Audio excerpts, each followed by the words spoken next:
നമസ്കാരം. മലയാളി വാർത്ത ഇൻസൈഡിലേക്ക് സ്വാഗതം ശ്രീ കെ എം ഷാദ്. സംഭവബഹുലമായ കുറച്ച് ദിവസങ്ങൾ അതിനുശേഷം അങ്ങ് വീണ്ടും ക്യാമറയുടെ മുന്നിലെത്തിയിരിക്കുന്നു. കേരളത്തിൽ കേട്ടുകേൾവിയില്ലാത്ത ഒരു കൊള്ളയുടെ കഥയാണ് മാധ്യമങ്ങളിപ്പോൾ ചർച്ച ചെയ്യുന്നത്. ശബരിമല അയ്യപ്പ സന്നിധിയിൽ നിന്ന് മോഷ്ടിച്ചെടുത്തു കൊണ്ടുപോയത് 1-2 രൂപയുടേതല്ല, കോടിക്കണക്കിന് രൂപയുടെ സ്വർണം. അതിലപ്പുറം കേരളം ഏറ്റവും പരിപാവനതയോടെ കാണുന്ന ശബരിമല സന്നിധാനം, ആ സന്നിധാനത്ത് അയ്യപ്പ സന്നിധിയിലെ ദ്വാരപാലക ശില്പങ്ങളുടെ സ്വർണ്ണ കവചമാണ് ഇപ്പോൾ കാണാനില്ലാത്തത്.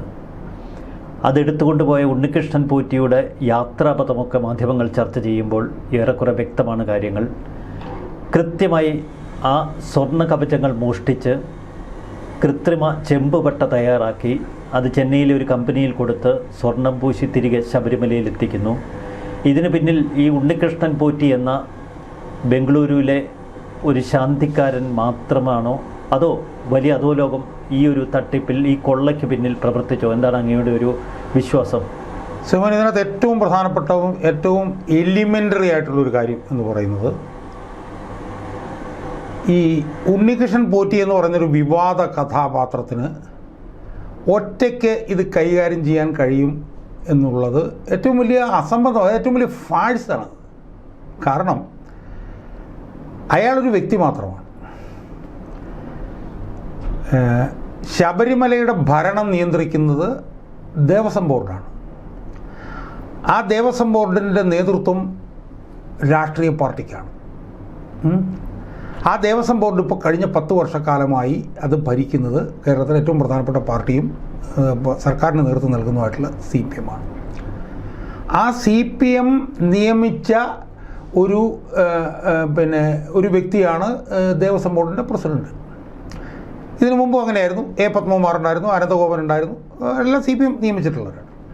അപ്പോൾ സ്വാഭാവികമായും CPMൻ്റെ നിയന്ത്രണത്തിലുള്ള ഒരു ദേവസ്വം ബോർഡിൻ്റെ കീഴിലുള്ള ശബരിമലയിൽ നിന്ന് ഇത്രയും വലിയ സ്വർണം, ദ്വാരപാലകത്തിൻ്റെയും അതിൻ്റെ പീഠത്തിൻ്റെയൊക്കെ സ്വർണം പൂശിയ ഭാഗങ്ങൾ ഒരാളുടെ കയ്യിൽ എത്തണമെങ്കിൽ അത് ബോർഡ് തീരുമാനിച്ച്, ബോർഡിൻ്റെ ഉത്തരവാദിത്വം ഇല്ലാതെ എങ്ങനെ എത്തും എന്നുള്ളത് അത് വളരെ എലിമെൻ്ററി ആയിട്ടുള്ളൊരു കാര്യമല്ലേ. നമ്മളത് വിശദമായി പരിശോധിച്ച് നമുക്ക് കാണാൻ കഴിയുന്നതെന്ന് ഞാനിപ്പോൾ അത് നോക്കുകയായിരുന്നു. അതായത് 15/7/2019 ദേവസ്വം ബോർഡിൻ്റെ ഒരു തീരുമാനമുണ്ട്. ബോർഡിൻ്റെ തീരുമാനം, ആ തീരുമാനം എന്ന് പറയുന്നത് ഈ ദ്വാരപാലക ശില്പവും അതിന് തൊട്ടടുത്തുള്ള കട്ടള ഇതൊക്കെയുള്ള സാധനങ്ങളിലെ ചെമ്പ് തകിടുകൾ സ്വർണം പൂശാൻ വേണ്ടി ബാംഗ്ലൂരിൽ നിന്നുള്ള ഉണ്ണികൃഷ്ണൻ പോറ്റി എന്ന് പറഞ്ഞൊരു ഭക്തനെ ഏൽപ്പിക്കുന്നു. അയാളത് സ്വന്തം ചെലവിൽ അത് ചെയ്ത് കൊണ്ടുവരും എന്ന് പറയുന്നു. അപ്പോൾ അതിനകത്ത് തന്നെ ഗൂഢാലോചന വളരെ ക്ലിയർ അല്ലേ? കാരണം ചെമ്പ് തകിടുകൾ അയാളെ ഏൽപ്പിച്ചു എന്നാണ് ദേവസ്വം ബോർഡ് പറയുന്നത്. ഇപ്പം ഏഷ്യാനെറ്റ് കഴിഞ്ഞ ദിവസം പുറത്തു കൊണ്ടുവന്നിട്ടുണ്ട്. അവരെന്തോ 2005 മുതൽ ഓരോ വർഷവും ഈ ദ്വാരപാലക ശില്പം സ്വർണത്തിൽ പൊതിഞ്ഞതാണെന്ന് കാണിക്കുന്ന വിഷ്വൽസ് 2005 മുതൽ 2019, 2020 വരെ അവർ ഇന്നലെ ടെലികാസ്റ്റ് ചെയ്തിരുന്നു. അപ്പോൾ ഓരോ വർഷവും ഈ ദ്വാരപാലക ശില്പവും പീഠവും ഒക്കെ സ്വർണ്ണ ശോഭയിൽ തിളങ്ങി നിൽക്കുന്നത് അവർ ടെലികാസ്റ്റ് ചെയ്തിട്ടുണ്ട്.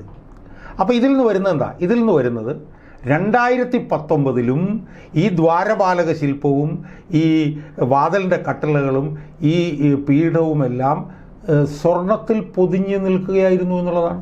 അപ്പോൾ സ്വർണത്തിൽ പൊതിഞ്ഞ് നിന്ന ഈ ദ്വാരപാലക ശില്പം ചെമ്പ് തകിടുകളായി ദേവസ്വം ബോർഡ് ഉണ്ണികൃഷ്ണൻ പോറ്റി എന്ന് പറഞ്ഞ ഒരാളെ ഏൽപ്പിച്ചു എന്ന് പറയുമ്പോൾ തന്നെ ഒന്നാം പ്രതി ആരാണ് സോയിമോനെ? ഒന്നാം പ്രതി ദേവസ്വം ബോർഡല്ലേ, ദേവസ്വം ബോർഡിൻ്റെ പ്രസിഡൻ്റ് അല്ലേ, ദേവസ്വം ബോർഡിൻ്റെ അംഗങ്ങളല്ലേ. അപ്പോൾ അവരാണ് ഉണ്ണികൃഷ്ണൻ പോറ്റിക്ക് ഇത് ഗൂഢാലോചനയിൽ കൂടി കൈകാര്യം ചെയ്യാൻ വേണ്ടിയിട്ടുള്ള അരങ്ങൊരുക്കി കൊടുക്കുന്നത്. അത് ഒരുക്കി കൊടുത്തതിന് ശേഷം അതിൽ നിന്നാണ് ഉണ്ണികൃഷ്ണൻ പോറ്റി കള്ളത്തരം പിന്നീട് കാണിക്കുന്നത്. 39 ദിവസം അത് അയാളുടെ കയ്യിലിരിക്കുന്നു. ആ കയ്യിലിരിക്കുന്ന സമയത്ത് അയാൾ പോയി മറ്റ് സംസ്ഥാനങ്ങളിലൊക്കെ മറ്റൊക്കെ ഉള്ള വലിയ ആളുകൾ, പിന്നെ വൈരമുത്തു, മറ്റേ ജയറാം, അവർക്കൊക്കെ അത് പൂജിക്കാൻ വേണ്ടി കൊടുക്കുന്നു. അവരിൽ നിന്ന് അത് കോടികൾ വാങ്ങിക്കുന്നു. ആ സമയം കൊണ്ട് അയാൾ ഇതിൻ്റെ ഒരു ചെമ്പിൻ്റെ മോൾഡ് ഉണ്ടാക്കുന്നു. ആ ചെമ്പിൻ്റെ മോൾഡാണ് അയാൾ എന്താണ് സ്മാർട്ട് ക്രിയേഷൻസ് അല്ലേ അവർ കൊണ്ടുപോകും. അവരുടെ വക്കീൽ വന്നിട്ട് ക്രിസ്റ്റൽ ക്ലിയർ ആയിട്ട് പിന്നെ ഏഷ്യാനെറ്റിൽ പറഞ്ഞെന്താണ്, ഞങ്ങൾ ബെയർ ബോഡീഡ് ആയിട്ടുള്ള സാധനങ്ങളെ ഞങ്ങൾ അവിടെ എടുക്കാറുള്ളൂ. ഞങ്ങൾ സ്വർണം പൂജിയ ഒരു സാധനത്തിൽ ഞങ്ങൾ ഇലക്ട്രോ പ്ലേറ്റിങ്ങിൽ ഞങ്ങൾ തൊടില്ല. കാരണം തൊട്ട് കഴിഞ്ഞാൽ അത് ഒരുപാട് ഡിസ്പ്യൂട്ട്സിലേക്ക് പോകും. അതുകൊണ്ട് ഞങ്ങൾക്ക് കിട്ടിയത് ചെമ്പാണ്. അപ്പം ഇതിനകത്ത് പ്രധാനപ്പെട്ട 2 പോയിന്റ്. ഒന്ന്, സ്വർണത്തിൽ പൂശിയ സാധനം ഈ പത്മകുമാറിൻ്റെ നേതൃത്വത്തിൽ ചെമ്പായിട്ട് ഉണ്ണികൃഷ്ണൻ നമ്പൂതിരിയിലോട്ട് കൊടുക്കുന്നു. ഉണ്ണികൃഷ്ണൻ നമ്പൂതിരി പോറ്റി അത് 39 ദിവസവും അയാളുടെ കയ്യിൽ വെക്കുന്നു, കോടികൾ ഉണ്ടാക്കുന്നു. അതിൻ്റെ ഇടയിൽ അയാൾ ഇതിൻ്റെ ഒരു ചെമ്പിൻ്റെ മോൾഡ് ഉണ്ടാക്കുന്നു. അത് സ്മാർട്ട് ക്രിയേഷൻസ് കൊണ്ടു ചെല്ലുന്നു. അയാൾ ഉണ്ടാക്കിയ കോടികളിൽ ഒരു ഭാഗം കൊടുത്തത് സ്വർണം പൂജിക്കുന്നു, തിരിച്ചു കൊണ്ടിരുന്നു. അപ്പോൾ ഈ ഒറിജിനൽ സ്വർണ്ണ കവചം എവിടെ പോയി? അതാണ് ഏറ്റവും പ്രധാനപ്പെട്ട ചോദ്യം. ആ സ്വർണ്ണ കവചം ഉണ്ണികൃഷ്ണൻ പോറ്റിക്ക് കൈകാര്യം ചെയ്യാനായിട്ട് ചെമ്പായിട്ട് കൊടുത്തവരാണ് ഇതിനകത്ത് ഒന്നാം പ്രതി അവരാണ്. കാരണം ആ സ്വർണ്ണ കവചം ചെമ്പായിട്ട് കൊടുത്തത് കൊണ്ടാണ് ഉണ്ണികൃഷ്ണൻ പോറ്റിക്ക് ഇത് പിന്നീട് കൈകാര്യം ചെയ്യാൻ പറ്റിയത്. ഇവിടെ ഒരു വലിയ സംശയം നമുക്ക് മുന്നിൽ വരുന്നത്, രണ്ടാമത് ചെന്നൈയിലെ സ്മാർട്ട് ക്രിയേഷൻസിൽ കൊടുത്ത ചെമ്പ് കവചത്തിൽ സ്വർണം പൂശാൻ അവർ ഉപയോഗിച്ചത് 397 ഗ്രാം സ്വർണമാണ്. അപ്പോൾ ആദ്യത്തെ കവചത്തിൽ ഈ 397-ലധികം ഉണ്ടായിരിക്കാം. കാരണം അന്ന് സ്വർണം പൊതിഞ്ഞുവെന്നാണ്, സ്വർണം പൂശിയെന്നല്ല നമ്മൾ കേട്ടിട്ടുള്ളത്. ദ്വാരപാലക ശില്പങ്ങളിലും അയ്യപ്പ ശില്പത്തിലുമൊക്കെ സ്വർണം പൊതിയുകയായിരുന്നു. ഇപ്പോൾ വിജയ് മല്യ തള്ളിപ്പറഞ്ഞുകൊണ്ട് ചില CPM കേന്ദ്രങ്ങൾ പ്രതികരിക്കുന്നുണ്ട്. നമുക്ക് ഏറ്റവും ഒടുവിൽ വാർത്താമാധ്യമങ്ങളിൽ കാണുന്ന അതാണ്. വിജയ് മല്യ സ്വർണം പൂശിയെന്ന് എന്താണ് ഉറപ്പ്? വിജയ് മല്യ 1998 സ്വർണം പൂശിയെന്ന് പ്രഖ്യാപിച്ചു. അത് ശബരിമലയിൽ ഒരു സ്വർണ്ണപ്രഭയൊക്കെ നിറച്ച് കുറേ പൂശലുകൾ നടത്തി. അന്ന് ഇത് പൂർണ്ണമായും വിജയ് മല്യ സ്പോൺസർ ചെയ്തതുകൊണ്ട് അതിൻ്റെ അളവ് പരിശോധിക്കാനോ വിജയ് മല്യ എത്രമാത്രം സ്വർണ്ണം അവിടെ നിക്ഷേപിച്ചുവെന്ന് അളക്കാനോ ഉള്ള സംവിധാനമൊന്നും ദേവസ്വം ബോർഡിനില്ല. വിജയ് മല്യ പറയുന്നത് 30 കിലോയിലധികം സ്വർണം ഉപയോഗിച്ചെന്നാണ്. അതിൻ്റെ തെളിവുകളില്ല. അപ്പോൾ വിജയ് മല്യ എന്തെങ്കിലും തട്ടിപ്പ് നടത്തിയിരുന്നോ? ശിവൻ ഇതിനകത്ത് പ്രശ്നം അത് പറയുന്ന വർഷം ഏതാ?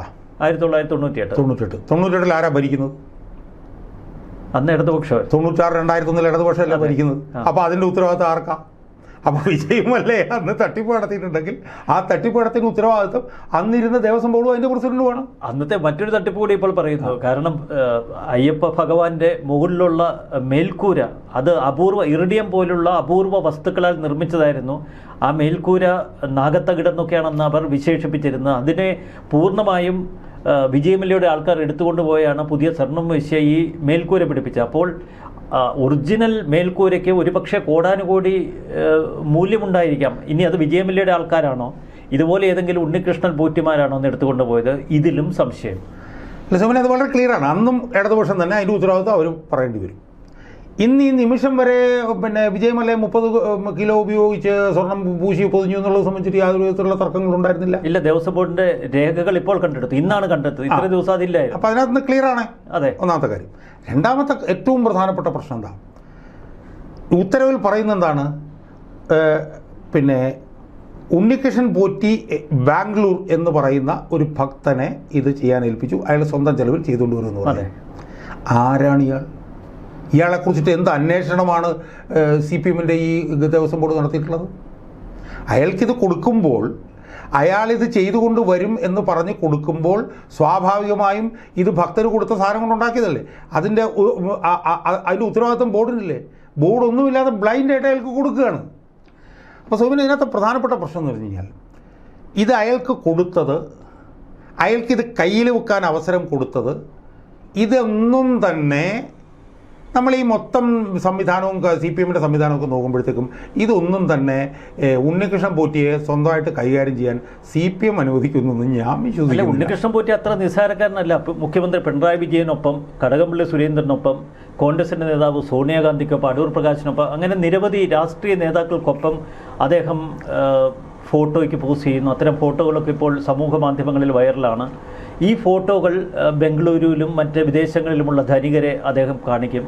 കേരളത്തിൽ വലിയ സ്വാധീനമുള്ള ഒരു വ്യക്തിയാണ് താൻ, ശബരിമലയിലെ മുഴുവൻ കാര്യങ്ങളും നോക്കുന്നത് താനാണ് എന്നവരെ ബോധ്യപ്പെടുത്താൻ അദ്ദേഹത്തിന് കഴിഞ്ഞു. ഇവിടെ നിന്ന് കൊണ്ടുപോയി ദ്വാരപാലക ശില്പത്തിലെ കവചങ്ങൾ അദ്ദേഹം ബംഗളൂരുവിൽ കോർമംഗലത്തുള്ള അയ്യപ്പ ക്ഷേത്രത്തിൽ പൊതുദർശനത്തിന് വെച്ചു. അതിനുശേഷം ബംഗളൂരുവിലെ നിരവധി വ്യവസായികളുടെ വീടുകളിൽ അത് പൂജയ്ക്ക് നൽകി. ഇതിനൊക്കെ ശേഷമാണ് ഒരു വിവാദ വ്യവസായി അക്കാലത്ത് ചില പ്രതികരണങ്ങളൊക്കെ നടത്തിയിരുന്നു. താൻ അയ്യപ്പ ഭഗവാന്റെ മുന്നിലുള്ള ദ്വാരപാലക ശില്പങ്ങളിലെ ആ കവചങ്ങൾ കണ്ടുവെന്ന് അദ്ദേഹത്തിൻ്റെ ഒരു വെളിപ്പെടുത്തൽ ഇപ്പോൾ മാധ്യമങ്ങളിൽ വീണ്ടും അന്നത്തെ വെളിപ്പെടുത്തലുകൾ വരുന്നു. അപ്പോൾ ബംഗളൂരു കേന്ദ്രീകരിച്ച് വലിയ ഒരു അധോലോക കേന്ദ്രം ഒരു പക്ഷേ ഈ കവചങ്ങൾ സ്വന്തമാക്കിയിരിക്കാം. അതല്ല എങ്കിൽ ഏതെങ്കിലും ഒരു വിദേശ രാജ്യങ്ങളിലേക്ക് കയറ്റി അയച്ച് വലിയ കോടികൾ നേടിയിട്ടുണ്ടാകാം. എന്തായാലും അദ്ദേഹം ഇപ്പോൾ ഉണ്ണികൃഷ്ണൻ തന്നെ വെളിപ്പെടുത്തുന്നത് 45 ദിവസത്തോളം ഈ കവചങ്ങൾ അയാളുടെ കയ്യിലിരുന്നു എന്നാണ്. പിന്നീട് ചെമ്പിൽ തീർത്ത കവചങ്ങളുമായി ചെന്നൈയിലേക്ക് പോകുന്നു. അവിടെ വെച്ചാണ് ഈ ചെന്നൈയിൽ ഈ കവചങ്ങളിൽ സ്വർണം പൂശുന്നത്. ഈ കവചവുമായി ബന്ധമില്ല. ഏറ്റവും ഒടുവിൽ ജയറാമും വീരമണിയും ഒക്കെ കുടുങ്ങിയ ആ ദർശനത്തിൻ്റെയും പൂജയുടെയും കഥ ഇപ്പോൾ പുറത്തു വരുന്നു. അത് ശബരിമല അയ്യപ്പ സന്നിധിയിലേക്ക് സമർപ്പിക്കാനുള്ള കട്ടിളയും വാതിൽപ്പടിയുമായിരുന്നു. ഇതാണ് ഉണ്ണികൃഷ്ണൻ പോറ്റിയുടെ വിശദീകരണം. അങ്ങനെ ഒരു കട്ടിളയും വാതിൽപ്പടിയും ശബരിമലയിൽ സ്വർണം പൂശി എത്തിയതായി വലിയ വിവരങ്ങൾ ഇതുവരെ ദേവസ്വം ബോർഡ് വ്യക്തമാക്കുന്നില്ല. അപ്പോൾ അടിമുടി ദുരൂഹതയാണ്. ശോഭൻ, ഇതിൽ രണ്ട് കാര്യങ്ങളുണ്ട്. ഒന്ന്, ഈ ചെമ്പ് തകിടായിട്ട് ഈ സ്വർണം കൊടുത്തെടുത്ത് തന്നെ ഇതിൻ്റെ ഗൂഢാലോചന അവിടെ തുടങ്ങുക. ഒന്നാമത്തെ. രണ്ടാമത്തെ കാര്യം, CPM പോലൊരു പാർട്ടി ഒരിക്കലും അവർ കേന്ദ്രീകൃതമായി അറിയാതെ, അവരുടെ പാർട്ടിയും അവരുടെ ഭരണവും അറിയാതെ ഈ ചെമ്പ് തകിട് എന്ന് പറഞ്ഞുകൊണ്ട് ഈ സ്വർണ്ണം എടുത്ത് ഉണ്ണികൃഷ്ണൻ്റെ കൊടുക്കുമെന്ന് പറഞ്ഞാൽ നമ്മൾ മരപ്പൊട്ടന്മാരാണെന്ന് നമ്മൾ പറയേണ്ടി വരും. അല്ല, ശബരിമല അയ്യപ്പനെയൊക്കെ വെച്ച് അങ്ങനെ ഒരു കളി കളിക്കുമോ? അല്ല, ഞാൻ പറഞ്ഞത് നമുക്കുള്ള സംശയങ്ങൾ അതാണ്. അപ്പം നമ്മൾ നെയ്യാറ്റിൻകര ഉപതെരഞ്ഞെടുപ്പ് 2 മാസം ഉള്ളപ്പോൾ TP ചന്ദ്രശേഖരനെ കൊല്ലുമെന്ന് നമ്മൾ ചോദിച്ചിരുന്നു അല്ലേ? നെയ്യാറ്റിൻകര ഉപതെരഞ്ഞെടുപ്പ് 2 മാസം അങ്ങനെ CPM അത് ചെയ്യുന്നത് നമ്മൾ ചോദിച്ചിരുന്നു. അപ്പോൾ നമ്മൾ ചിന്തിക്കാത്ത കാര്യങ്ങളാണ് അവർ ചെയ്യുന്നത്. ഒന്നാമത്തെ കാര്യം, തുടക്കത്തിൽ തന്നെ 2 ദുരൂഹതകൾ. ഒന്ന്, സ്വർണത്തിൽ പൊതിഞ്ഞ ഈ സാധനം ചെമ്പ് തകിടാണെന്ന് പറഞ്ഞ് കൊടുക്കുന്നു. കൊടുത്തത് ഉണ്ണികൃഷ്ണൻ പോറ്റിയുടെ ആണ്.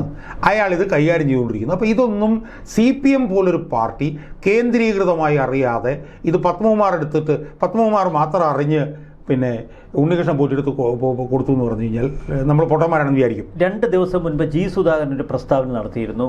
കേരളത്തിൻ്റെ രാഷ്ട്രീയ ഉപരിമണ്ഡലം സംരക്ഷിക്കേണ്ട ഒരു സംഭവമാണ് ശബരിമല അയ്യപ്പൻ്റെ വിഗ്രഹമെന്ന് അദ്ദേഹം പറഞ്ഞു. രാഷ്ട്രീയ ഉപരിമണ്ഡലത്തിൻ്റെ സംരക്ഷണമുണ്ടെങ്കിൽ മാത്രമേ അയ്യപ്പൻ അവിടെ സുരക്ഷിതനായി ഉണ്ടാവൂ എന്ന് പറയുന്നതിൽ ഒരുപാട് അർത്ഥങ്ങളില്ല. ഞാനതിലേക്ക് വരാം. ഒന്ന്, ഇത് പത്മകുമാറും ഉണ്ണികൃഷ്ണൻ പോറ്റിയും കൂടെ അറിഞ്ഞിട്ട് ചെയ്തൊരു കാര്യമായിട്ട് പറ്റത്തില്ല. അതൊക്കെ ചിലപ്പോൾ കോൺഗ്രസ്സിലായിരുന്നെങ്കിൽ ചിലപ്പോൾ വേണമെങ്കിൽ അവർ രണ്ടുപേരും അറിഞ്ഞിട്ടുള്ള പണി നടന്നേനെ. പക്ഷേ CPM-നകത്ത് ഇത് പത്മകുമാറായാലും തമ്മിൽ നടന്ന ഒരു കാര്യമായിട്ട് ഒരിക്കലും നമുക്ക് ചിന്തിക്കാൻ പറ്റില്ല. ഇനി 2, ഈ പൊളിറ്റീഷ്യൻസുമായിട്ടുള്ള ബന്ധത്തിൻ്റെ കാര്യം സ്വയം പറഞ്ഞു. അതിൽ പിന്നെ അടൂർ പ്രകാശിൻ്റെ കൂടെ നിൽക്കുന്ന സോണിയാഗാന്ധിയുടെ കൂടെ നിൽക്കുന്നെങ്കിൽ ഞാൻ നോക്കുമ്പോൾ അതൊക്കെ ഇമ്മറ്റീരിയലാണ്. പ്രസക്തമായിട്ടുള്ള ഒരൊറ്റ കാര്യം കേരള മുഖ്യമന്ത്രിയുടെ കൂടെ നിൽക്കുന്നു എന്നുള്ളതാണ്. അതിൽ നമ്മൾ കാണേണ്ട ഒരു പ്രധാനപ്പെട്ട കാര്യം, പോലീസിൻ്റെ ഉന്നതങ്ങളിൽ ഇയാൾക്കുള്ള അതിഭീകരമായിട്ടുള്ള ബന്ധമാണ്. പോലീസ് ആസ്ഥാനത്തെത്തി ശ്രീജിത്തിന് പൊന്നാട അണിയിക്കുന്നത്. നമ്മൾ ഒന്നാമതായിട്ട് കാണേണ്ട കാര്യം എന്താ, പോലീസ് ആസ്ഥാനത്തെത്തി ഒരു സ്വകാര്യ വ്യക്തി ഒരു പോലീസ് ഉന്നതന് പൊന്നാടയിടുന്നൊരു സംഭവം നമ്മുടെ ചരിത്രത്തിൽ നമ്മൾ ഇതുവരെ. പക്ഷേ അവരുടെ മുന്നിൽ ഒരു സ്വകാര്യ വ്യക്തി എന്നതിലപ്പുറം ശബരിമലയിലെ എല്ലാ കാര്യങ്ങളും കൈകാര്യം ചെയ്യുന്ന വളരെ വിശിഷ്ടാതിഥിയല്ലേ? അതെ, ഞാൻ അതിലേക്കാണ് വരുന്നത്. ഒന്നാമത്തെ കാര്യം ഒരു സ്വകാര്യ വ്യക്തി ഇപ്പം ശബരിമലയിലെല്ലാം ചെയ്യുന്ന വിശിഷ്ട അതിഥിയാണ് അവിടെ നിൽക്കട്ടെ, അതിലേക്ക് ഞാൻ വരാം. ഒരു അടിസ്ഥാനപരമായിട്ടുള്ളത് എന്താണ്? അടിസ്ഥാനപരമായിട്ടുള്ള കാര്യം എന്ന് പറഞ്ഞാൽ ഒരു സ്വകാര്യ വ്യക്തി കേരളത്തിൻ്റെ ക്രമസമാധാന പാലന ചുമതലയുള്ള പോലീസ് ആസ്ഥാനത്തിനകത്ത് ചെന്ന് ഒരു ഉന്നത പോലീസ് ഉദ്യോഗസ്ഥന് പൊന്നാട അണിയിക്കും. അത് നമ്മൾ ഇതുവരെ കേട്ടിട്ടില്ല. യഥാർത്ഥത്തിൽ അത് നീതിപൂർവമാണെങ്കിൽ എന്താണ് സംഭവിക്കേണ്ടത്? ഈ ഉണ്ണികൃഷ്ണൻ പോറ്റി എന്ന് പറഞ്ഞ ആൾ വരുമ്പം അയാളുടെ ക്രെഡൻഷ്യൽസ്, അയാൾ ആരാണ് എന്താണെന്ന് നോക്കിയിട്ട് ആ പോലീസ് ആസ്ഥാനത്തേക്ക് കയറ്റിവിടാൻ പോലും പാടുള്ളൂ. മനസ്സിലായി? അങ്ങനെയല്ലേ വേണ്ടത്? ചെന്ന് ചെയ്യുന്നു. ഇവിടെയുള്ള പ്രധാനപ്പെട്ട പ്രശ്നം എന്താണ്? ഈ വിഷയത്തിൽ ഏറ്റവും പ്രധാനപ്പെട്ട പ്രഭവ കേന്ദ്രവും ഏറ്റവും പ്രധാനപ്പെട്ട പ്രതിയുമായിട്ടുള്ള ആളാണ് ഉണ്ണികൃഷ്ണൻ പോറ്റി ഒരു വശത്ത്. ഈ S. ശ്രീജിത്ത് എന്ന് പറഞ്ഞ ആളാരാണ്? അയാൾ കോട്ടയത്തെ SP ആയിരിക്കുന്ന കാലം മുതൽ തന്നെ ശബരിമലയായിട്ട് ബന്ധപ്പെട്ട് നിൽക്കുന്ന ആളാണ്. ഇപ്പോൾ അയാൾ ശബരിമലയിലെ സ്പെഷ്യൽ കോർഡിനേറ്ററാണ്. മനസ്സിലായോ? അപ്പം ഒരു വശത്ത് ശബരിമലയുമായി ബന്ധപ്പെട്ട് നിൽക്കുന്ന ഏറ്റവും പ്രധാനപ്പെട്ട ഉന്നതനായിട്ടുള്ള പോലീസ് ഉദ്യോഗസ്ഥനുണ്ട്. മറുവശത്ത് ശബരിമല കേന്ദ്രീകരിച്ച് നടന്ന തട്ടിപ്പ് കേസിലെ പ്രഭവ കേന്ദ്രം. മനസ്സിലായോ? അപ്പം സ്വാഭാവികമായും ശ്രീജിത്തിന് ഇതിനകത്ത് പങ്കുണ്ട് എന്നുള്ളത് ആർക്കാണ്? അതൊക്കെ ഒരുപക്ഷെ ഉണ്ണികൃഷ്ണൻ പോറ്റിയുടെ തട്ടിപ്പുകളുടെ ഒരു ഭാഗമാകാം. ഇത്തരം ഒരു ഫോട്ടോ സംഘടിപ്പിച്ച് സമൂഹ മാധ്യമങ്ങളിലൊക്കെ ഇട്ട് ബാംഗ്ലൂരിലെ വ്യവസായികളെ താൻ വലിയ ആളാണ് എന്ന് വരുത്തി തീർക്കാം. ഇപ്പം എന്താ പറയുന്ന വിഷയം എന്ന് പറഞ്ഞാൽ എന്താണ്? ശബരിമലയിലേക്ക് ഒരു ആംബുലൻസ് ഏർപ്പാടാക്കി കൊടുത്തു. അത് ഭീമയാണ് കൊടുത്തത്. അതിന്റെ ഇടനിലക്കാരൻ ഇയാളായിരുന്നു. അതെ, കാരണം ഇയാൾക്ക് വലിയ സ്വാധീനമാണ് വ്യവസായ ലോകമായിട്ട്. വലിയ ശബരിമലയിൽ പടിപൂജ, അഷ്ടമംഗലി പൂജ അതൊക്കെ സെറ്റ് ചെയ്ത് സംഘടിപ്പിച്ചു കൊടുക്കുന്നുണ്ട് ആയിരിക്കാം. പക്ഷേ പോലീസിന്റെ ഉന്നതനെ സംബന്ധിച്ചിടത്തോളം അയാൾക്ക് ഇതൊന്നും ബാധകമാകാൻ പാടില്ല. ഒന്നാമത്തെ കാര്യം. രണ്ടാമത്തെ കാര്യം, ഇപ്പോൾ കിട്ടുന്നൊരു പ്രധാനപ്പെട്ട വിവരം എന്താണെന്ന് വെച്ച് കഴിഞ്ഞാൽ, ശബരിമലയിൽ കേരളത്തിനകത്തുനിന്നും കേരളത്തിന് പുറത്തുനിന്നും ധനാഢ്യരായിട്ടുള്ള ഭക്തന്മാർ വരുമ്പോൾ ഈ ശ്രീജിത്ത് എന്ന് പറഞ്ഞ ഈ പോലീസ് ഉദ്യോഗസ്ഥനെ ഉപയോഗിച്ചുകൊണ്ടാണത്രേ അനധികൃതമായി അവർക്ക് പെട്ടെന്ന് VIP പരിഗണന കൊടുത്ത് അവർക്ക് ദർശനത്തിനുള്ള അവസരം ഉണ്ടാക്കി കൊടുക്കുന്നത് എന്നൊരു വിവരം പോകുന്നുണ്ട്. VIPകൾക്ക് അവിടെ ഒരു പ്രത്യേക പരിഗണന കൊടുക്കാറുണ്ട്. പക്ഷേ ആ VIP-കൾക്കും ചില പ്രത്യേക കാറ്റഗറി VIP-കളാണ്. അല്ലാതെ ഒരു കോടീശ്വരൻ ശബരിമലയിൽ VIP ആവില്ല. എനിക്കിപ്പോൾ കിട്ടുന്ന വിവരം എന്ന് പറഞ്ഞാൽ കേരളത്തിൽ നിന്നും തമിഴ്നാട്ടിൽ നിന്നും ഇപ്പോൾ കർണാടകയിൽ നിന്നും തെലുങ്കാനയിൽ നിന്നൊക്കെയുള്ള കോടീശ്വരന്മാർ ഈ ഉണ്ണികൃഷ്ണൻ പോറ്റി വഴി അവിടെ വരികയും അവിടെ ഉണ്ണികൃഷ്ണൻ പോറ്റിക്ക് ശ്രീജിത്തിന് മേലുള്ള സ്വാധീനം ദുരുപയോഗപ്പെടുത്തിക്കൊണ്ട് അവർക്ക് പെട്ടെന്ന് തന്നെ അനധികൃതമായി ദർശനം ഒരുക്കി കൊടുക്കുന്നതുമായി ബന്ധപ്പെട്ടിട്ടുള്ള ആരോപണങ്ങൾ ഉയർന്നു വന്നിട്ടുണ്ട്. അതുകൊണ്ട് തന്നെ ഇതുപോലുള്ള കാര്യങ്ങൾ സംബന്ധിച്ചിട്ടുള്ള CCTV ദൃശ്യങ്ങൾ പരിശോധിക്കണമെന്നുള്ള ആവശ്യം പോലും ഉയർന്നു വന്നിട്ടുണ്ട്. ഒന്നാമത്തെ കാര്യം. രണ്ടാമത്തെ ഏറ്റവും പ്രധാനപ്പെട്ട പ്രശ്നം എന്നറിയോ സോയിമാനെ? ശ്രീജിത്തും ഇതിനകത്തുള്ള ഇൻവോൾവ്മെൻറ്റ്. ഇതിനകത്ത് അന്വേഷണങ്ങൾ പ്രധാനമായും കേന്ദ്രീകരിച്ച് നടക്കേണ്ടത് മൊബൈൽ ഫോൺ വിളികളൊക്കെ ആയിട്ട് ബന്ധപ്പെട്ടിട്ടാണ്. അവിടെയാണ് ശ്രീജിത്തിൻ്റെ സംവിധാനം വീണ്ടും പ്രശ്നമാകുന്നത്. കാരണം സൈബർ ഓപ്പറേഷൻസിൻ്റെ ചുമതലക്കാരൻ അയാളാണ്. അപ്പോൾ സൈബർ ഓപ്പറേഷൻസിൻ്റെ ചുമതലക്കാരൻ അയാളാണ് എന്നുള്ളിടത്താണ് ഈ ഉണ്ണികൃഷ്ണൻ പോറ്റിക്ക് രക്ഷപ്പെടാനുള്ള പഴുത് വീണ്ടും ഒരുങ്ങുന്നത്. യഥാർത്ഥത്തിൽ ഉണ്ണികൃഷ്ണൻ പോറ്റിയും ശ്രീജിത്തും ഇപ്പോൾ ഇതിനകത്ത് കക്ഷികളായി വന്നതുകൊണ്ട് അവരുടെ രണ്ടുപേരുടെയും മൊബൈൽ ഫോൺ വിളികൾ പരിശോധിക്കേണ്ടതാണ്. നമുക്ക് ADGP ശ്രീജിത്ത് ഇതിൽ കക്ഷിയായി എന്ന് പറയാറായിട്ടില്ല. കാരണം ഒരു ഫോട്ടോ അത് മാത്രമാണ് പൊതുമണ്ഡലത്തിലേക്ക് വന്നിരിക്കുന്നത്, ഒരു പൊന്നാട അണിയിക്കുന്ന ഫോട്ടോ. അതിലപ്പുറം ഉണ്ണികൃഷ്ണൻ പോറ്റിയോട് അടുപ്പമുള്ള മറ്റ് നിരവധി രാഷ്ട്രീയ നേതാക്കളുടെ ചിത്രങ്ങൾ ഇപ്പോൾ പുറത്തു വന്നു, മുഖ്യമന്ത്രി അടക്കമുള്ള. ഉണ്ണികൃഷ്ണൻ പോറ്റി ഈ ഫോട്ടോകളും തൻ്റെ സ്വാധീനവും ഈ തട്ടിപ്പിനായി ഉപയോഗപ്പെടുത്തുകയായിരുന്നു. ബംഗളൂരുവിലടക്കം ധനാഢ്യരെ സമീപിച്ച് കേരളത്തിൽ സ്വാധീനമുള്ള വ്യക്തിയാണെന്ന് വരുത്തണം, ശബരിമലയിലെ എല്ലാ കാര്യങ്ങളും താനാണ് വരുത്തി തീർക്കുന്നത് എന്ന് വരുത്തണം. അങ്ങനെ ദർശനത്തിന് കൊണ്ടുവരുന്ന അവരുടെ കയ്യിൽ നിന്ന് അന്നദാനം ഉൾപ്പെടെയുള്ള കാര്യങ്ങൾക്ക് ഇയാൾ വലിയ പണപ്പിരിവ് നടത്തി. അത് വിദേശത്തും ബംഗളൂരുവിലുമൊക്കെ പിരിച്ചെടുത്തിട്ടുണ്ട്. എന്നിട്ട് ഈ തുകയിൽ നിന്ന് ചെറിയൊരു ഭാഗം മാത്രം കൊടുത്താൽ മതി സ്പോൺസർഷിപ്പായിട്ട് ശബരിമലയ്ക്ക്. ഇപ്പോൾ ഏറ്റവും ഒടുവിൽ പുറത്തു വരുന്ന റിപ്പോർട്ടുകൾ പരിശോധിക്കുമ്പോൾ തിരുവനന്തപുരത്ത് മാത്രം 2000-നും 2020-നും 2025-നും ഇടയിൽ 30 കോടി രൂപയുടെ ഭൂമി ഇടപാടുകളാണ് ഈ ഉണ്ണികൃഷ്ണൻ പോറ്റി നടത്തിയിരിക്കുന്നത് ബംഗളൂരുവിൽ. വലിയ തോതിൽ റിയൽ എസ്റ്റേറ്റ് ഇടപാടുകൾ. അപ്പോൾ ഈ കോടാനുകോടി ഇയാൾ പല മാർഗങ്ങളിലൂടെ സംഘടിപ്പിക്കുകയും തട്ടിക്കുകയും ചെയ്ത് ആ പണം ശരിക്കും റിയൽ എസ്റ്റേറ്റ് മേഖലയിലേക്ക് ഒഴുക്കിയെന്നാണ് പറയുന്നത്. സോമൻ, അതിനകത്തൊരു പ്രധാനപ്പെട്ട വിഷയം എന്ന് പറയുമോ? സോമൻ, ഈ രാഷ്ട്രീയക്കാരുടെ കാര്യം പറഞ്ഞു. ഇപ്പോൾ ഇയാൾ പോലീസ് ആസ്ഥാനത്ത് ചെന്ന് ശ്രീജിത്തിന് പൊന്നാട അണിയിച്ചതിന് ശേഷം നേരെ എങ്ങോട്ടാണ് പോകുന്നത് അറിയോ? നേരെ പോകുന്നത് സെക്രട്ടേറിയറ്റിലേക്കാണ്. സെക്രട്ടേറിയറ്റ് ചെല്ലുമ്പോഴത്തേക്ക് എന്താണെന്ന്, സെക്രട്ടേറിയറ്റ് കോമ്പൗണ്ടിൽ ഇയാൾ വാങ്ങിയ ആംബുലൻസിൻ്റെ താക്കോൽ ദാനം ആരാ ചെയ്യുന്നത്? കേരള മുഖ്യമന്ത്രി സത്യത്തിൽ കഴിഞ്ഞ 10 വർഷത്തിനിടയിൽ ആദ്യമായിട്ടാണ് ഒരു വണ്ടിയുടെ താക്കോൽ ദാനം ചെയ്യുന്നത് ഞാൻ കാണുന്നത്. കാരണം ആംബുലൻസ് വഴി എത്രയോ അപ്പം കേരള മുഖ്യമന്ത്രിയെ സംബന്ധിച്ചുള്ള ഏറ്റവും പ്രധാനപ്പെട്ട ചടങ്ങുകൾക്ക് മാത്രമേ കേരള മുഖ്യമന്ത്രി പോകാറുള്ളൂ. ആ കേരള മുഖ്യമന്ത്രി ഈ ആംബുലൻസിൻ്റെ താക്കോൽ ദാനത്തിന് ചെല്ലുന്നു. ശബരിമല ആയതുകൊണ്ട് കൂടെ ശ്രീജിത്ത് നിൽപ്പുണ്ട്. ശ്രീജിത്തിൻ്റെ തൊട്ടടുത്ത് വേറൊരാൾ നിൽപ്പുണ്ട്. അയാളുടെ പേരാണ് ശ്രീമാൻ P. ശശി. മനസ്സിലായില്ലേ? അപ്പം പല രാഷ്ട്രീയക്കാരെയും ഇയാളുടെ കാര്യങ്ങൾക്ക് വേണ്ടി ഉപയോഗിച്ചേക്കാം. പക്ഷേ പോലീസ് സേനയിൽ ഒരാളുമായിട്ട് മാത്രമാണ് ഇയാളുടെ ബന്ധം ഇപ്പോൾ ചർച്ചയിൽ വന്നിട്ടുള്ളത്. അല്ല, മറ്റൊരു ഉന്നത പോലീസ് ഉദ്യോഗസ്ഥൻ അവിടെ ഉണ്ടായിരുന്നു, ഫോട്ടോയിലുണ്ടായിരുന്നു. അല്ല, അത് റവാഡ ചന്ദ്രശേഖരൻ DGP, അത് ഒരു ഫോട്ടോഷൂട്ട് മാത്രം. പക്ഷേ ഉന്നതനായിട്ടുള്ള രാഷ്ട്രീയ സ്വാധീനം ഇന്നത്തെ സാഹചര്യത്തിൽ ഏറ്റവും കൂടുതലുള്ള ആളാണ് ശ്രീജിത്ത്. എന്താണ് കാരണം? പി ശശിയുടെ ഏറ്റവും അടുത്ത ആളാണ്. എന്താണ് കാരണം? റവാഡ ചന്ദ്രശേഖരൻ്റെ ഏറ്റവും അടുത്ത ആളാണ്. കാരണം പോലീസ് ആസ്ഥാനത്ത് ഏറ്റവും ഉന്നതനായിട്ടുള്ള ആളായിരുന്നു എം ആർ അജിത് കുമാർ. ഇപ്പോൾ അപ്രസക്തനായതോടുകൂടി പോലീസ് ആസ്ഥാനത്ത് ഏറ്റവും സ്വാധീനമുള്ള പി ശശിയുടെ വലങ്കൈയായിട്ടുള്ള ശ്രീജിത്തുമായിട്ടാണ് ഇയാൾക്ക് ഏറ്റവും അടുത്ത ബന്ധം. അപ്പോൾ പോലീസിൽ ഇയാളുടെ കാര്യങ്ങൾ മുഴുവൻ നടക്കുന്നതിനുള്ള കണ്ടിന്യൂറ്റിയാണ് ശ്രീജിത്ത് എന്നുള്ള ആരോപണം ആർക്കാണ് ഉന്നയിക്കാൻ പറ്റാത്തത്? രാഷ്ട്രീയ നേതാക്കന്മാർ പലരുടെയും കാര്യങ്ങൾ പറയുന്നുണ്ട്.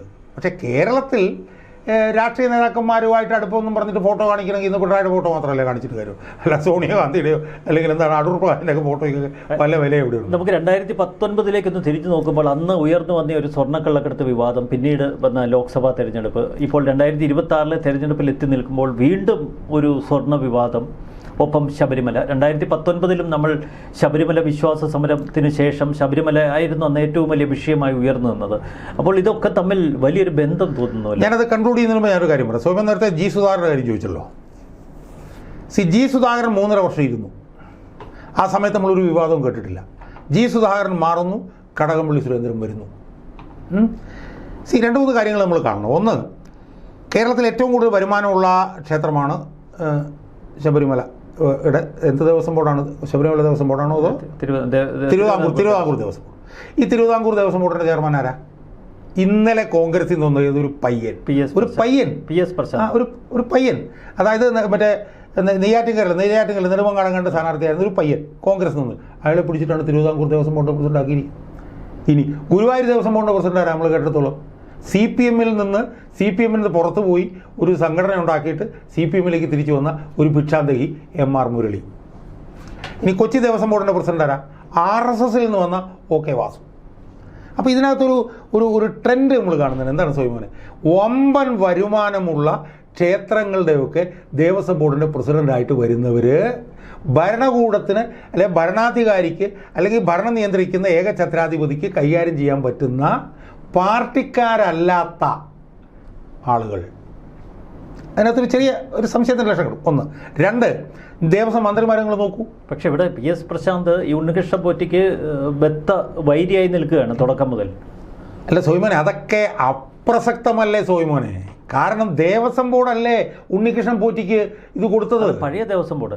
ഞാൻ പറഞ്ഞ 2021 ശേഷം ദേവസ്വം അല്ല, ഞാൻ ചോദിക്കുന്നത് അങ്ങനെ ആയിരുന്നു. 2023 ഇയാൾ വീണ്ടും ഇത് ഇളക്കിക്കൊണ്ടുപോകാൻ ശ്രമിച്ചു. 2020 ഇളക്കിക്കൊണ്ടുപോകാൻ ശ്രമിച്ചു. അപ്പോഴൊക്കെ ഹൈക്കോടതി വിധി ഉയർത്തിക്കാട്ടി ദേവസ്വം ബോർഡ് നിഷേധിക്കുക. ഞാൻ ചോദിക്കുന്നത്, അങ്ങനെയെങ്കിൽ ഈ ഉണ്ണികൃഷ്ണൻ പോറ്റിയെ എന്തുകൊണ്ട് അവർക്ക് ഒരു ബ്ലാക്ക് ലിസ്റ്റിൽ പെടുത്തിക്കൂടായിരുന്നു, ഒരു കരിമ്പട്ടിയിൽ പെടുത്തിക്കൂടായിരുന്നു? ഇപ്പോഴാണ് ഉണ്ണികൃഷ്ണൻ പോറ്റി മോശക്കാരനാവുന്നത്, ഇതിനു മുമ്പല്ല. ഇനി മന്ത്രിമാരുടെ കാര്യം നമ്മൾ നോക്കൂ. ഇച്ഛാശക്തിയുള്ള ജി സുധാകരനെ മാറ്റി കൊണ്ടുവന്നാരാ? കടകംപള്ളി സുരേന്ദ്രൻ. പിന്നെ കടകംപള്ളി സുരേന്ദ്രൻ മോളി എന്ന് പറയുന്നതനുസരിച്ച് മാത്രമല്ലേ ചെയ്യുള്ളൂ. പിന്നെ കെ രാധാകൃഷ്ണൻ പാവപ്പെട്ടവൻ, മോളി എന്ന് പറയുന്നതനുസരിച്ചല്ലേ ചെയ്യുള്ളൂ. പിന്നെ ഇപ്പോൾ ഇരിക്കുന്ന VN വാസവൻ. അപ്പം ഇതിനകത്തൊക്കെ ഒരു ട്രെൻഡ് നമുക്ക് കാണാൻ കഴിയും. വലിയ തോതിൽ വരുമാനമുള്ള ക്ഷേത്രങ്ങളിലൊക്കെ തന്നെ ഭരണാധികാരി അല്ലെങ്കിൽ ഭരണാധിപൻ്റെ വിംസ് ആൻഡ് ഫാൻസീസിനനുസരിച്ച് പ്രവർത്തിക്കുന്ന പിന്നെ നേതാക്കന്മാർ. ഇനി അവസാനമായിട്ട് സോയ്മൻ പറഞ്ഞോളൂ, ഈ സോയ്മൻ എഴുതി വെച്ചോ. 2019 ഹിന്ദു സമുദായത്തിൻ്റെ ഹിന്ദുക്കളുടെ വികാരമാണ് CPM-നെ തൂത്തെറിഞ്ഞതെങ്കിൽ 2026 ഹിന്ദു സമൂഹത്തിൻ്റെ വികാരമായിരിക്കും ഈ ഗവൺമെൻറ്റിനെ തൂത്തെറിയാൻ പോകുന്ന കാര്യത്തിൽ ഒരു സംശയവുമില്ല. 2019 എന്തായിരുന്നു?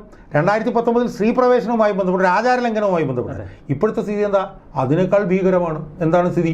ഹിന്ദു സമുദായവും ഹിന്ദുക്കൾ കൊണ്ടുവന്ന് ശബരിമലയിൽ കൊടുക്കുന്ന കാണിക്കത്തുകകൾ ആദ്യാവസാനം ലോക്ക് സ്റ്റോക്ക് ആൻഡ് ബാരൽ വെട്ടി വിഴുങ്ങുന്ന CPM-ൻ്റെ നേതൃത്വത്തിലുള്ള ഭരണാധികാരികൾ. അതുകൊണ്ട് 2019-നേക്കാൾ മാരകമായി ഈ ശബരിമലയിലെ ഈ സ്വർണ്ണപ്പാളിക്കൊള്ള ഡെവലപ്പ് ചെയ്യാൻ പോവുകയാണെന്നുള്ള കാര്യത്തിൽ എനിക്കൊരു സംശയവുമില്ല. അതിലൊരു രാഷ്ട്രീയം കൂടി. 2019 ഹൈന്ദവ സമുദായത്തിൽ നിന്നുള്ള വോട്ടുകൾ 2019 വലിയ തോതിൽ UDF-ലേക്ക് ഒഴുകി. ഇത് മനസ്സിലാക്കി 2021 നിയമസഭാ തെരഞ്ഞെടുപ്പിൽ പിണറായി വിജയൻ പയറ്റിയൊരു തന്ത്രമുണ്ട്. ന്യൂനപക്ഷ വോട്ടുകൾ, പ്രത്യേകിച്ച് മുസ്ലിം സമുദായത്തിൻ്റെയും ക്രിസ്ത്യൻ സമുദായത്തിൻ്റെയും വോട്ടുകൾ വലിയ തോതിലെന്ന് സമാഹരിക്കാൻ കഴിഞ്ഞു. അങ്ങനെ ഹൈന്ദവ വിശ്വാസികൾക്കിടയിൽ നിന്ന് ഒഴുകുന്ന വോട്ടുകൾ പകരം ഒരു സംവിധാനത്തിലൂടെ പിടിച്ചെടുത്തു. ഇപ്പോൾ 2026 എത്തി നിൽക്കുമ്പോൾ ഈ വലിയ കൊള്ളയുടെ കഥ കേൾക്കുമ്പോഴും SNDP, NSS തുടങ്ങിയ ഹൈന്ദവ സംഘടനകൾ പിണറായി വിജയനൊപ്പം നിൽക്കുകയാണ്. സുമൻ, അതിനകത്ത് ഏറ്റവും പ്രധാനപ്പെട്ട ഈ പിണറായി വിജയൻ കിട്ടാൻ പോകുന്ന മസ്തകത്തിലുള്ള അടി എന്തായിരിക്കും അറിയോ? മസ്തകത്തിലുള്ള അടി എന്ന് പറഞ്ഞാൽ കക്ഷത്തിലിരിക്കുന്നതും പോകും, ഉത്തരത്തിലിരിക്കുന്നതും എടുക്കാനും പറ്റില്ല. സോമനൊന്ന് ആലോചിച്ച് നോക്കൂ. NSS SNDPയും ഒപ്പമുണ്ട് എന്ന് പറഞ്ഞാൽ എത്ര നായന്മാരും എത്ര ഈഴവരും കൂടെ ഉണ്ടാവും? സോയിമോനെ ഒന്ന് ആലോചിച്ച് നോക്കൂ. സോയിമോനെ, ഇപ്പം 100 കേസുകളിലധികം പ്രതിയാണ് വെള്ളാപ്പള്ളി നടേശൻ. ഏതാണ്ട് 25-30 കേസുകളിൽ കുറ്റപത്രം തന്നെയുണ്ട് വെള്ളാപ്പള്ളി നടേശനെതിരെ. ആ വെള്ളാപ്പള്ളി നടേശൻ പറഞ്ഞാൽ എത്ര ഈഴവർ കേൾക്കുമെന്നാണ് സോയിമോൻ പറയുന്നത്? സോയിമോൻ ഒന്ന് ആലോചിച്ച് നോക്ക്. 2019 വെള്ളാപ്പള്ളി നടേശൻ ആർക്ക് ഭൂരിപക്ഷം കിട്ടുമെന്നാണ് പറഞ്ഞത്? LDFന് ഭൂരിപക്ഷം കിട്ടുമെന്ന് പറഞ്ഞു ലോക്സഭ. 2024 ആർക്ക് ഭൂരിപക്ഷം കിട്ടുമെന്നാണ് വെള്ളാപ്പള്ളി നടേശൻ പറഞ്ഞത്. അതുകൊണ്ട് വെള്ളാപ്പള്ളി നടേശനെ കാറിൽ കയറ്റിക്കൊണ്ട് വരുന്നത് ഈഴവരുടെ വോട്ട് കിട്ടുമെന്നൊക്കെ ഒരു ഭരണാധികാരി ചിന്തിച്ചിട്ടുണ്ടെങ്കിൽ എന്ത് പേര് വിളിച്ചിട്ടാണ് നമ്മൾ പറയുക? 1. 2, എത്ര നായന്മാർ സുകുമാരൻ നായരുടെ പുറകെ പോകും? സോയിമോന് ഒരു കാര്യം ഉറപ്പാണ്, നായന്മാർ ബഹുഭൂരിപക്ഷം ഉണ്ടല്ലോ, കോൺഗ്രസ് അനുകൂലികളാണ്. ഇപ്പം എന്താ സംഭവിച്ചതെന്ന് പറഞ്ഞാൽ ഇവർ രണ്ടും അപ്പുറത്തോട്ട് പോയതോടുകൂടി നായന്മാരും ഈഴവന്മാരും UDFൽ കൺസോളിഡേറ്റ് ചെയ്തു എന്നുള്ളതാണ് വസ്തുത. 1. അവസാനമായിട്ട് ഒരു കാര്യം കൂടെ പറഞ്ഞേക്കാം. CPMൻ്റെ അടിസ്ഥാന വോട്ട് ബാങ്ക് എന്ന് പറഞ്ഞാൽ എന്താ? അത് മതേതര വോട്ട് ബാങ്കാണ് സോയിമാൻ. 2018 പിണറായി വിജയൻ പറഞ്ഞെന്താ? സ്ത്രീ പ്രവേശനത്തിൻ്റെ വിഷയം വന്നപ്പോൾ പറഞ്ഞെന്താ? ഞങ്ങൾ 5-10 വോട്ടിന് വേണ്ടി ഞങ്ങൾ നയം മാറ്റുന്നവരല്ല, ഞങ്ങൾക്ക് 5-10 വോട്ടല്ല പ്രശ്നം, ഞങ്ങളുടെ പ്രത്യശാസ്ത്രവും രാഷ്ട്രീയവുമാണ് പ്രശ്നം എന്നാണ് പിണറായി വിജയൻ പറഞ്ഞത്. അതുകൊണ്ട് പിണറായി വിജയൻ്റെ കക്ഷത്തിലിരിക്കുന്ന മതേതര വോട്ട് ബാങ്ക് ഉണ്ടല്ലോ, അതങ്ങ് വല്ലാതെ പിളർന്ന് അതിൻ്റെ പകുതിയും കൊണ്ട് UDF പോകും എന്നുള്ളത് തെരഞ്ഞെടുപ്പ് കഴിയുമ്പോൾ നമുക്ക് മനസ്സിലാക്കാൻ പറ്റും. ഇതാണ് അതിൻ്റെ കാര്യം. ചുരുക്കത്തിൽ ആഗോള അയ്യപ്പ സംഗമത്തിലൂടെ വിശ്വാസികളുടെ വോട്ട് സമാഹരിക്കാൻ ശ്രമിച്ചത് അടിമുടി പാളി എന്നാണോ? അടിമുടി പാളി എന്നുള്ളതിന് സൂര്യന് ഞാൻ ഒറ്റ കാര്യം മാത്രം പറയട്ടെ. BJPക്കെതിരായിട്ടുള്ള സമരത്തിലെ CPMൻ്റെ ഏറ്റവും വലിയ ശത്രു ആരായിരുന്നു? മോഡി അല്ലായിരുന്നു, യോഗി ആദിത്യനാഥായിരുന്നു. അതായത് ബീഫ് തിന്നുന്നവരെ ഇത് ചെയ്യുന്നു, ഡിമോളിഷൻ ഡ്രൈവ്, മുസ്ലിം വേട്ടയുടെ രാജാധികാരി രാജൻ ആരാണെന്ന് ചോദിച്ചു കഴിഞ്ഞാൽ യോഗി ആദിത്യനാഥ്. യോഗി അയ്യപ്പ സംഗമത്തിൽ യോഗി ആദിത്യനാഥിനെ അയ്യപ്പ സംഗമത്തിൽ വിളിക്കുന്നു. അയാൾ എന്ത് ചെയ്തു? വോട്ടുകൾ അല്ല, ഞാൻ പറഞ്ഞു വരുന്നത്, അയാൾ എന്ത് ചെയ്യുന്നു? അയാൾ ചവിട്ടുവിട്ടെ കളഞ്ഞിട്ട് എനിക്ക് സൗകര്യമില്ല വരാനെന്ന് പറഞ്ഞിട്ട് ഒരു കത്ത് എഴുതി. ആ കത്ത് പൊക്കി പിടിച്ചുകൊണ്ട് വരികയാണ് ഒരു CPM മന്ത്രി. അപ്പോൾ ഇത് ഹൈന്ദവ വോട്ടുകൾ സമാഹരിക്കാൻ വേണ്ടി പിണറായി വിജയൻ ഇത് ചെയ്യുമ്പോൾ പിണറായി വിജയന് വേണ്ടി വോട്ട് ചെയ്ത ലക്ഷക്കണക്കിന് മതേതര CPM എങ്ങനെയാണ് സോയിമാനെ ആളുകളെ സംഘടിപ്പിക്കുന്നത്? വർഗപരമായി വർഗാധിഷ്ഠിതമായിട്ടാണ് CPM ജനങ്ങളെ സംഘടിപ്പിക്കുന്നത്, അല്ല ഹിന്ദു മുസ്ലിമും ക്രിസ്ത്യാനിയായിട്ടല്ല. ഈ CPMൻ്റെ വോട്ട് ബാങ്കിൽ 95% ഹിന്ദുക്കളാണ്. പക്ഷേ ആ ഹിന്ദുക്കളെ മുഴുവൻ അവർ സംഘടിപ്പിച്ചിരിക്കുന്നത് ഓട്ടോത്തൊഴിലാളി, മത്സ്യത്തൊഴിലാളി, കയർ എന്നും പറഞ്ഞിട്ടാണ് സംഘടിപ്പിച്ചിരിക്കുന്നത്, ഹിന്ദുവുമായിട്ട് മുസ്ലിമായിട്ട്. അതുകൊണ്ട് CPMൻ്റെ അടിസ്ഥാന വോട്ട് ബാങ്ക് ഉണ്ടല്ലോ, കാർക്കിച്ച് തുപ്പും ഇന്നത്തെ CPM നേതൃത്വത്തിനെതിരായി. ഹിന്ദുക്കൾ ഞങ്ങളോടുണ്ട്, മുസ്ലിങ്ങൾ ഞങ്ങളോട്. അതുകൊണ്ട് ഈഴവൻ്റെയും നായരുടെയും വോട്ടുകൾ അപ്പുറത്ത് കിട്ടില്ല, ഇപ്പുറത്തുള്ള മതേതര വോട്ട് ബാങ്ക് പോകണം ചെയ്യുന്നതോടുകൂടി അതായത് CPMനെ കുഴിച്ചു മൂടുകയാണ് പിണറായി വിജയൻ ചെയ്തുകൊണ്ടിരിക്കുന്നത് എന്നുള്ളത് പിണറായി വിജയൻ വഴിയും മനസ്സിലാവും. ഇതൊക്കെ ഒരു ആക്രാന്തമാണ്. എന്താണ് ആക്രാന്തം എന്ന് പറഞ്ഞു കഴിഞ്ഞാൽ 10 വർഷം അധികാരത്തിലിരുന്നു. ഇനി അധികാരത്തിൽ നിന്ന് പോയാലുള്ള പ്രശ്നം എന്താണ് സോയിമോനെ? 80 വയസ്സ് ആയി, 80 വയസ്സായല്ലോ. ഇനി ഞാൻ അധികാരത്തിലെങ്കിലും ഇല്ലാതിരുന്നു കഴിഞ്ഞാൽ എൻ്റെ ഭാര്യയുടെ മക്കളുടെ സ്ഥിതി എന്താവും എന്നുള്ളതാണ് പ്രശ്നം.